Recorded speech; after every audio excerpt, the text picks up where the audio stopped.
একটি ছবি এবার আপনাদের দেখাবো। সেখানে প্রতিবাদ হচ্ছে, গ্যাসের আকালে নাজেহাল, ঘুঁটে বিলি করা হচ্ছে। কামারহাটিতে ঘুঁটে বিলি তৃণমূল কাউন্সিলর বিমল সাহার। আমি কথা বলতে চাইবো আমাদের রিপোর্টারের সঙ্গে। অনন্ত রয়েছে এই মুহূর্তে টেলিফোন লাইনে। অনন্ত, ঠিক কি বার্তা দিতে চাইছেন তারা ঘুঁটে বিলি করে? দেখো, এই বিমল সাহা হচ্ছে তৃণমূলের কাউন্সিলর, 23 নম্বর ওয়ার্ড, কামারহাটি পৌরসভার।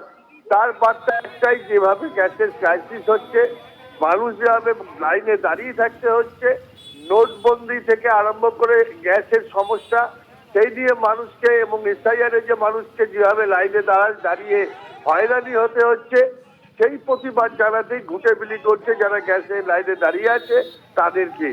আর যে উজ্জ্বলা যে গ্যাস, যে ভারত সরকারের যে উজ্জ্বলা গ্যাস, তার সামনে, সেই সেন্টারের সামনে দাঁড়িয়েই এই গ্যাস এই ঘুঁটে বিলি করছেন বিমল সাহা। তিনি বলেন যে এটা পুরোটাই কেন্দ্র সরকারের বিরুদ্ধে অভিযোগ তুলে এবং কেন্দ্রীয় সরকারের যে হয়রানি ছবিটা আমরা দেখাচ্ছি। আর এই ছবিটা দেখে একটা কথা অবশ্যই বলতে হয়, বঙ্গ রাজনীতিতে এখন মানে একেবারে কেন্দ্রে যদি বলা যায় তাহলে ঘুঁটেই কিন্তু রয়েছে।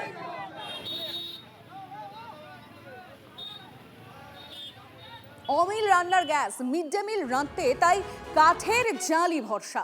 বজবজে প্রাথমিক বিদ্যালয়ে কাঠ জ্বালিয়ে মিড ডে মিল রান্না।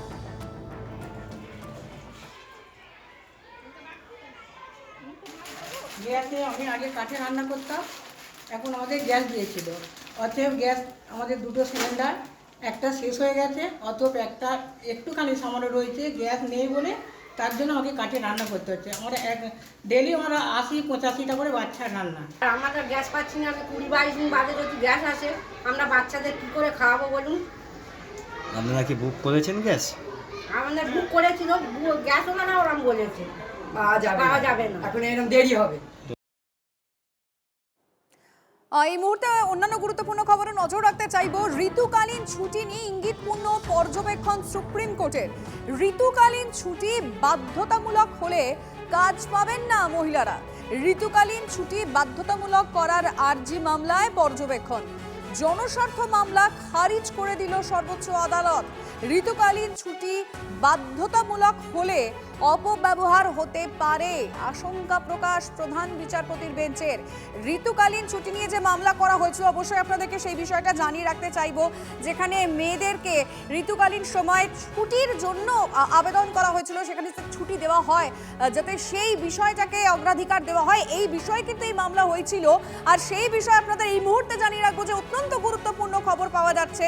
সুপ্রিম কোর্টের যে অবজারভেশন এই মুহূর্তে আমরা জানতে পারছি, সেখানে দাঁড়িয়ে প্রধান বিচারপতি কি বলেছেন ঋতুকালীন এই ছুটি নিয়ে।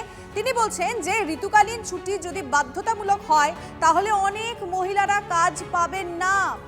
ঋতুকালীন ছুটি বাধ্যতামূলক করার আর্জি মামলায় এমনই পর্যবেক্ষণ।